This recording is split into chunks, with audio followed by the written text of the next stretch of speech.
Yeah, it was something that we'd spoken about sort of as the game progressed, really, when we've seen that the wicket was starting to get a little bit trickier to play on. Look, there's no doubt that the weather obviously played a big part in that over the first 2.5 days because of the extreme heat. So I don't think it takes a rocket scientist to notice how the scores changed from 320 for none to how it ended up playing out. You know,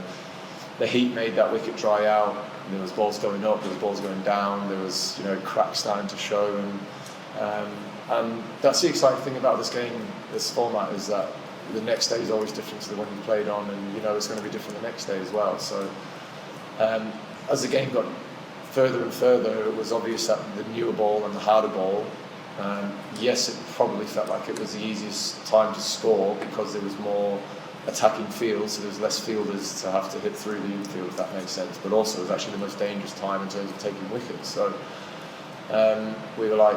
well, we need to try and capitalise on the best time for scoring, whilst also making it pretty difficult for New Zealand to feel like they could go with their attacking field in terms of slips and everything around it. So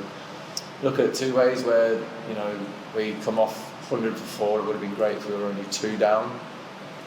but we felt we made a massive dent in such a big total, because we were never going to not try and chase that total down because we were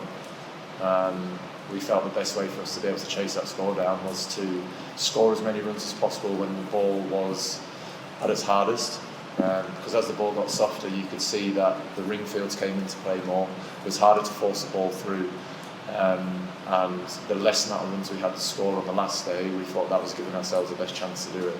But yeah, it was unfortunate that we ended up losing 4 wickets last night, but it was a complete and utter tactical decision that we made to send the people up the order who we felt were going to give us the best chance of scoring quick runs.